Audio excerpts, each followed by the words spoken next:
Les saluda el diácono Óscar Lopera este domingo 11 de abril, domingo segundo de Pascua, domingo de la gran misericordia del Señor. Estamos celebrando los 21 años de esta magnífica fiesta que nos ha regalado el San Juan Pablo II. Por eso, al terminar la reflexión, voy a compartir una parte de la homilía del año 2001, al año de haber tenido el gran jubileo de la misericordia,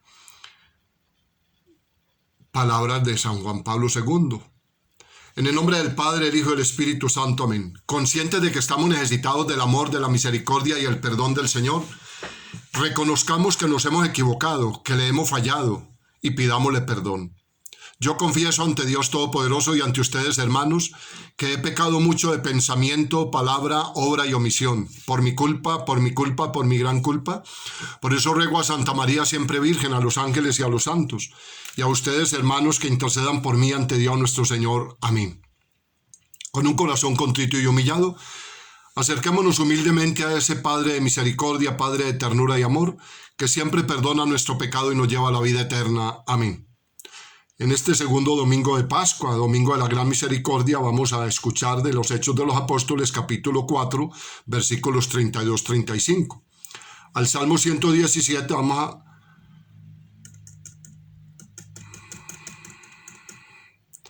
dar gracias al Señor porque es bueno, porque es eterna su misericordia.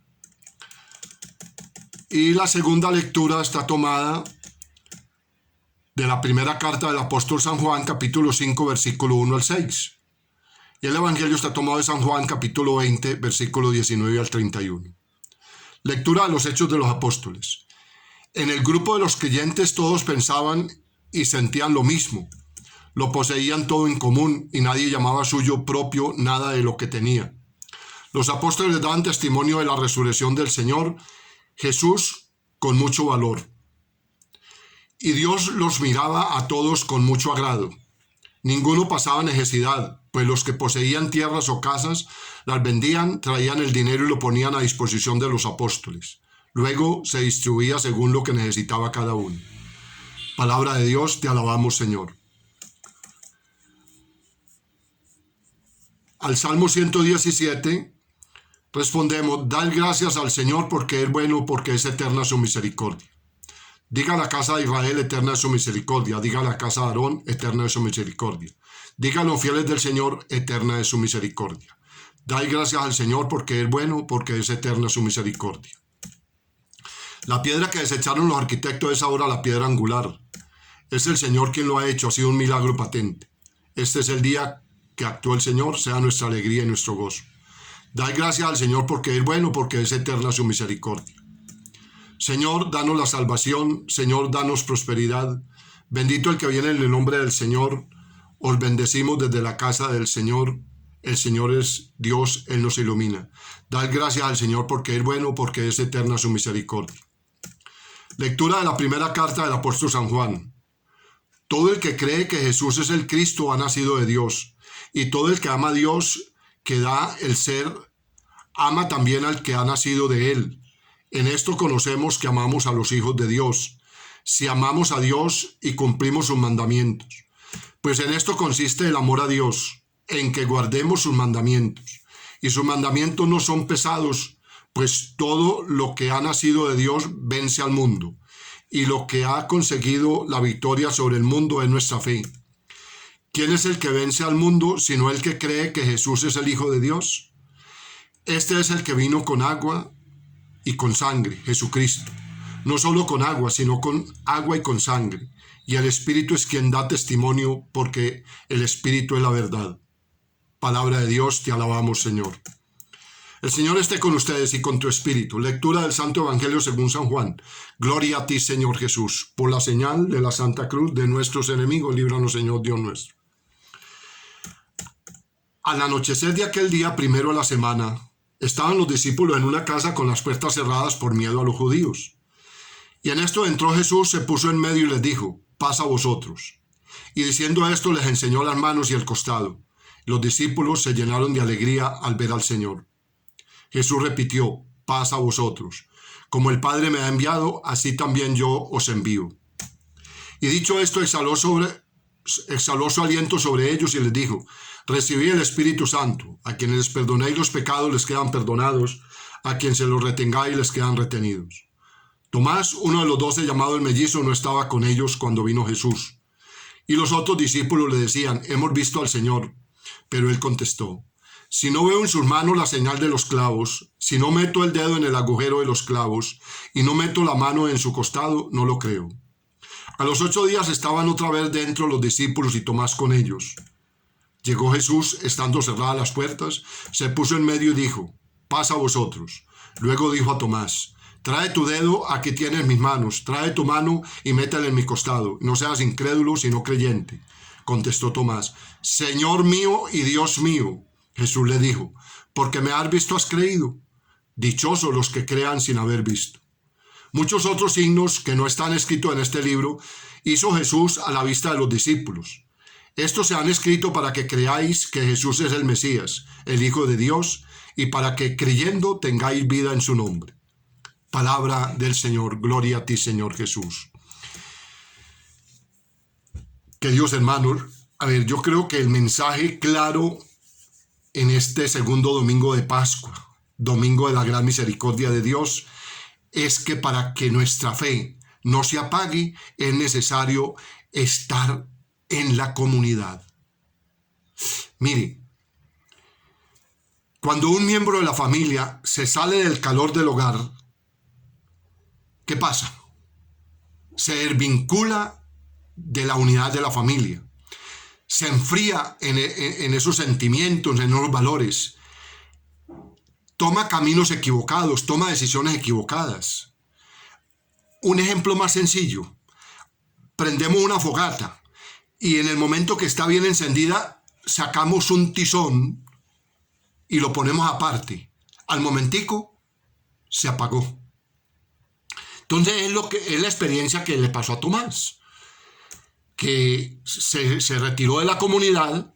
Por eso al momento de llegar Jesús, no estaba él. Cuando le cuentan no lo cree y hace esas aseveraciones.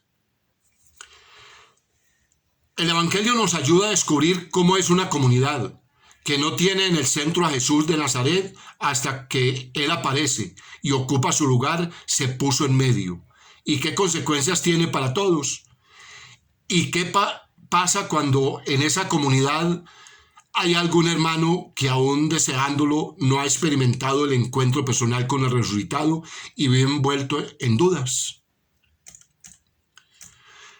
Cuando el resucitado no se ha puesto en medio de nuestra vida, vivimos con el alma cerrada, intentando defendernos como podemos de nuestros propios miedos y culpas, levantando muros protectores, desconfiando incluso de los más cercanos, guardándonos para adentro lo que soñamos. Nos duele, necesitamos nuestras frustraciones.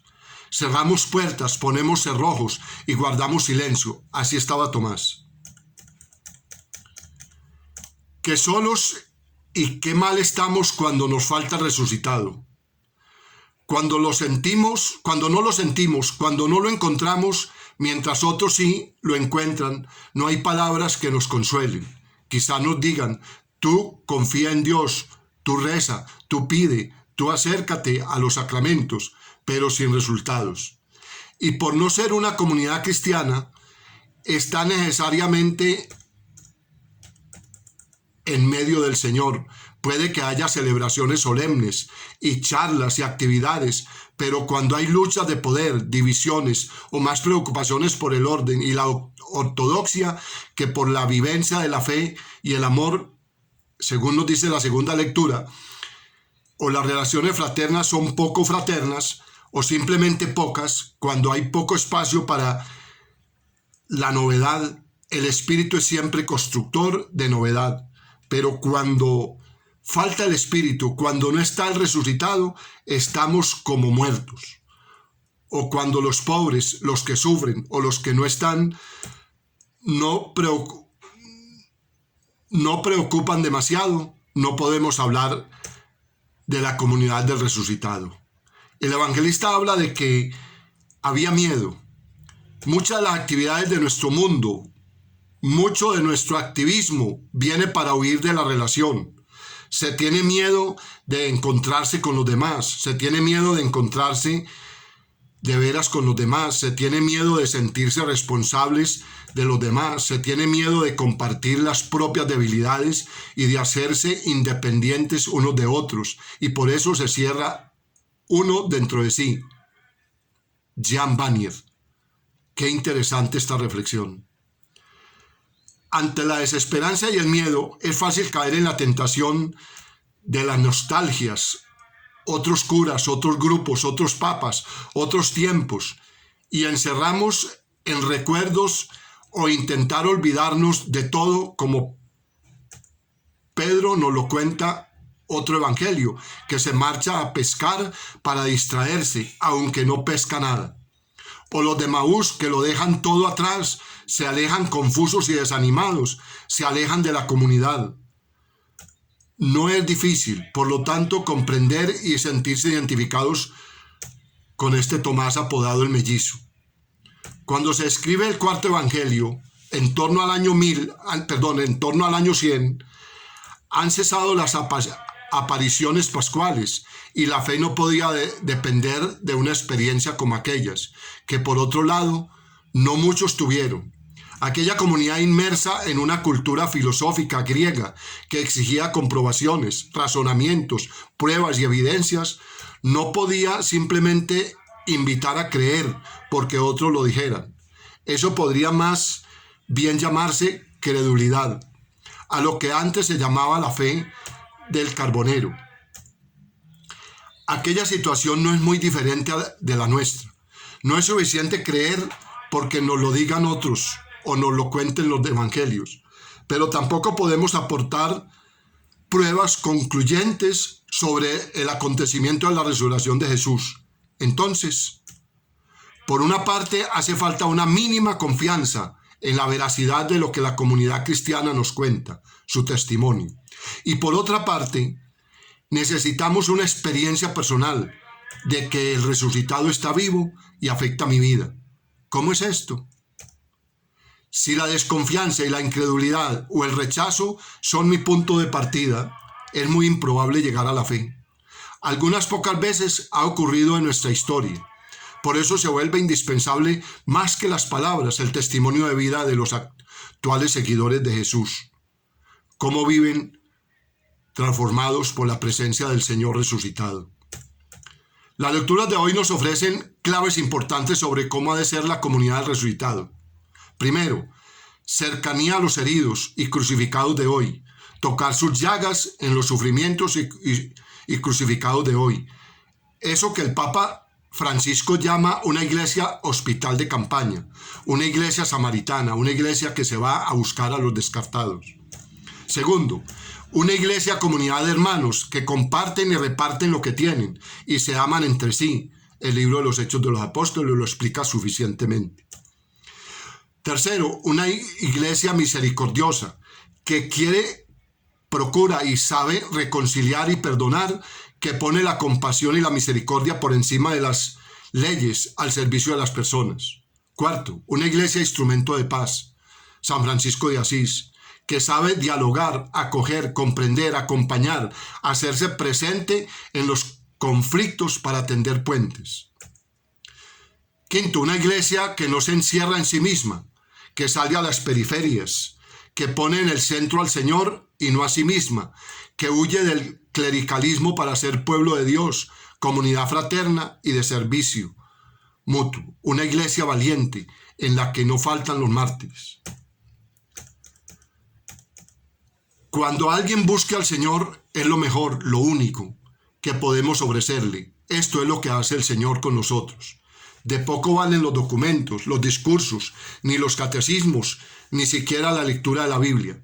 Todo esto, si acaso, vendría después. Antes es permitir al Señor que me transforme, que me cambie la vida, que me perdone, que me pacifique, que me comprometa al servicio de los más necesitados, que sea de verdad Señor mío y Dios mío.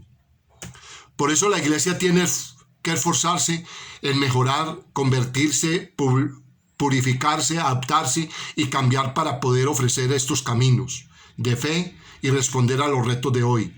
No hay fe sin comunidad de testigos. No hay fe sin compromiso personal de entrega. No hay fe sin encuentro personal con el resucitado. Aquí, a continuación, les comparto parte de la homilía de San Juan Pablo II el domingo 22 de abril de 2001, al año exactamente de haberse celebrado el primer domingo de la Gran Misericordia, que es el regalo que nos ha dejado San Juan Pablo II. No temas, yo soy el primero y el último, yo soy el que vive. Estaba muerto y ya ves, vivo por los siglos de los siglos. Apocalipsis 1, 17, 18. En la segunda lectura tomada del libro del Apocalipsis hemos escuchado estas consoladoras palabras que nos invitan a dirigir la mirada a Cristo para experimentar su tranquilizadora presencia en cualquier situación en que nos encontremos, aunque sea la más compleja y dramática. El resucitado nos repite a cada uno: no temas, morí en la cruz, pero ahora vivo por los siglos de los siglos. Soy el primero y el último, yo soy el que vive. El primero, es decir, la fuente de todo ser y la primicia de la nueva creación. El último, el término definitivo de la historia, el que vive, el manantial inagotable de vida que ha derrotado la muerte para siempre. En el Mesías crucificado y resucitado reconocemos los rasgos del Cordero inmolado en el Gólgota, que implora el perdón para sus verdugos y abre a los pecadores arrepentidos las puertas del cielo. Vislumbramos el rostro del Rey inmortal, que tiene ya las llaves de la muerte y del infierno. Apocalipsis 1:18. Dad gracias al Señor porque es bueno, porque es eterna su misericordia. Salmo 117, versículo 1. Hagamos nuestra la exclamación del salmista que hemos cantado en el Salmo responsorial. La misericordia del Señor es eterna. Para comprender a fondo la verdad de estas palabras, dejemos que la liturgia nos guíe al corazón del acontecimiento salvífico que une la muerte y la resurrección de Cristo a nuestra existencia y a la historia del mundo. Este prodigio de misericordia ha cambiado radicalmente el destino de la humanidad. Es un prodigio en el que se manifiesta plenamente el amor del Padre, el cual con vistas a nuestra redención no se arredra ni siquiera ante el sacrificio de su Hijo unigénito. Tanto los creyentes como los no creyentes pueden admirar en el Cristo humillado y sufriente una solidaridad sorprendente que lo une a nuestra condición humana más allá de cualquier medida imaginable. La cruz, incluso después de la resurrección del Hijo de Dios, habla y no cesa nunca de decir que Dios Padre es absolutamente fiel a su eterno amor por el hombre. Creer en ese amor significa creer en la misericordia. Dives in misericordia. Queremos dar gracias al Señor por su amor, que es más fuerte que la muerte y que el pecado. Ese amor se revela y se realiza como misericordia en nuestra existencia diaria e impulsa a todo hombre a tener a su vez misericordia hacia el crucificado. No es precisamente amar a Dios y amar al prójimo e incluso a los enemigos, siguiendo el ejemplo de Jesús, el programa de vida de todo bautizado y de la iglesia entera. Con estos sentimientos celebramos el segundo domingo de Pascua, que desde el año pasado, el año del gran jubileo, se llama también Domingo de la Misericordia Divina. Para mí es una gran alegría poder unirme a todos vosotros, queridos peregrinos y devotos, que habéis venido de diferentes naciones para conmemorar a un año de distancia la canonización de Sor Faustina Kowalska, testigo y mensajera del amor misericordioso del Señor. La elevación en honor de los altares de esta humilde religiosa, hija de mi tierra, representa un don no solo para Polonia, sino también para toda la humanidad. En efecto, el mensaje que anuncio constituye la respuesta adecuada y decisiva que Dios quiso dar a los interrogantes y a las expectativas de los hombres de nuestro tiempo, marcado por enormes tragedias. Un día Jesús le dijo a Sor Faustina: la humanidad no encontrará paz hasta que se dirija con confianza a la misericordia divina. Diario, página 132. La misericordia divina, este es el don pascual que la Iglesia recibe de Cristo resucitado y que ofrece a la humanidad en el alba del tercer milenio. El Evangelio que acabamos de proclamar nos ayuda a captar plenamente el sentido y el valor de este don. El evangelista San Juan nos hace compartir la emoción que experimentaron los apóstoles durante el encuentro con Cristo después de su resurrección. Nuestra atención se centra en el gesto del Maestro, que transmite a los discípulos temerosos y atónitos la misión de ser ministros de la misericordia divina. Les muestra sus manos y su costado con los signos de su pasión y les comunica: como el Padre me ha enviado, así también los envío yo. Juan 20:21. E inmediatamente después exhaló su aliento sobre ellos y les dijo: recibid el Espíritu Santo. A quienes les perdonéis los pecados, les quedan perdonados. A quienes se los retengáis, les quedan retenidos. Juan 20:22-23. Jesús les confía el don de perdonar los pecados, un don que brota de las heridas de sus manos, de sus pies y de todo su costado traspasado. Desde allí una ola de misericordia inunda toda la humanidad. Revivamos este momento con gran intensidad espiritual. También a nosotros el Señor nos muestra hoy sus llagas gloriosas y su corazón, manantial inagotable de luz y verdad, de amor y perdón. El corazón de Cristo, su sagrado corazón, ha dado todo a los hombres: la redención, la salvación y la santificación. De ese corazón rebosante de ternura, Santa Faustina Kowalska vio salir dos haces de luz que iluminaban el mundo. Los dos rayos, como le dijo el mismo Jesús, representan la sangre y el agua. Diario 132. La sangre evoca el sacrificio del Gólgota y el misterio de la Eucaristía.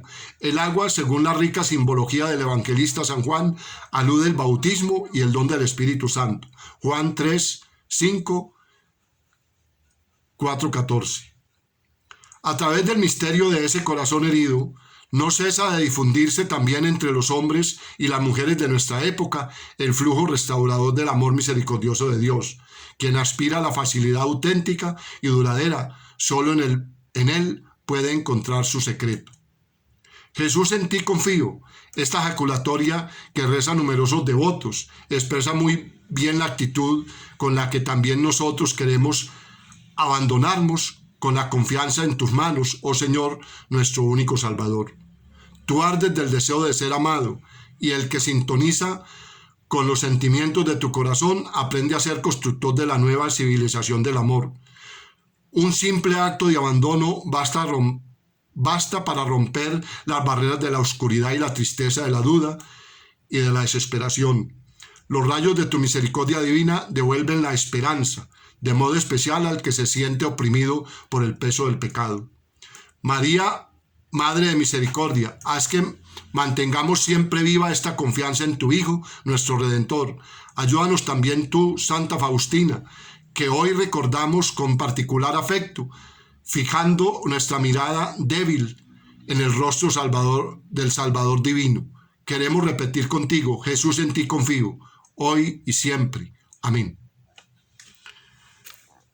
Feliz domingo, la Virgen los acompañe. Que la divina misericordia los cubra con su ternura y amor. En el nombre del Padre, del Hijo y del Espíritu Santo. Amén.